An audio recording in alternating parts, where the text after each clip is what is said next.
was little, I'd tell myself I'd never do drugs, especially crack cocaine, because of my uncle. Like, I used to very much dislike it.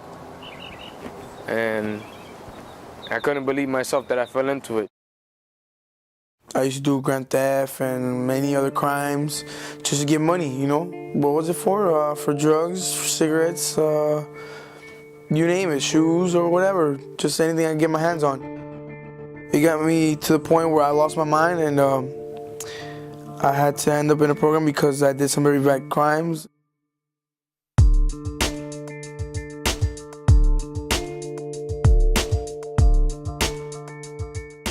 A number of youth are involved in our juvenile system here in Miami-Dade County. And whether it be because of the frequency in which these youth are entering the system or the severity of their crimes, a percentage of these youth are incarcerated and sent to a residential program. It all started when I was maybe 14. I started using drugs because, I had a long history with my mom at home, you know. I basically grew up in the streets alone, had a hard time. So I guess I started hanging around with the wrong crowd, you know, started doing drugs, thinking I was big and bad. I started noticing everything going on in my grandfather's house, like my uncle doing crack cocaine, other people there living there doing drugs like crack cocaine, and I kind of got curious and I got sucked into it. From there I started actually stealing from them, taking their drugs, taking their tools, whatever they used to smoke crack, and I started stealing it and taking it and smoking it. I got into a little argument, and then we got into a little, you say like a fight or something, and I went to jail for that.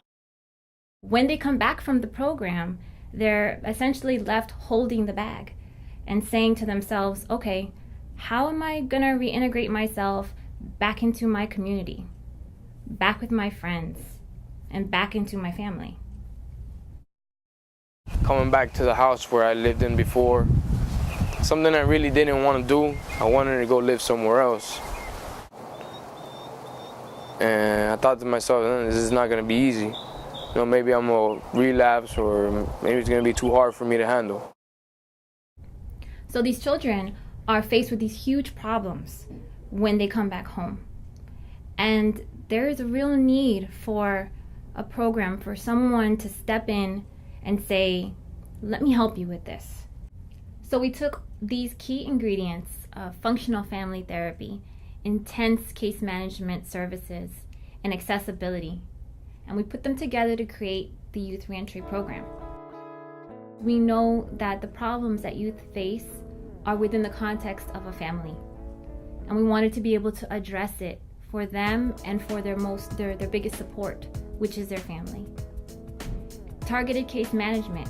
It's not just a traditional sense, it's a very intense form of case management, because we know that the stressors of reassimilating back into a community can be one of the biggest risk factors for our youth. And accessibility.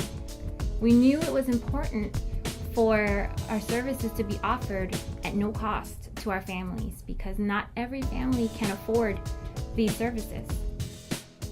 We also knew that here in Miami-Dade County, we have so many different cultures.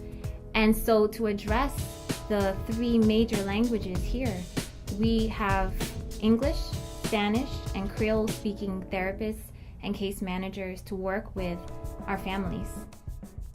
Therapy had kind of helped me out because I still had some differences with my mom.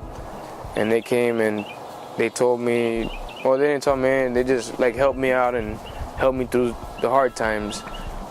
And that kind of made me a little bit more stronger. But having family therapy kind of helped the relationship it did help the relationship with me and my mom, because the arguments aren't as much as they used to be. Actually, we barely have an argument anymore. And if we do, I try to end it and leave it as it is. And she tries to stop it too sometimes, but we've been getting along ever since. It feels good I feel good to say that I stopped doing drugs and became someone better, you know, someone to look for. You You know, now my little brother could look up to me, and my parents could be like, hey, look, I have a great son now. You know, they don't have to say, oh, he's always in the streets doing drugs, or none of that. I think you guys did a great job, like seriously. You know, you guys were rock hard on me.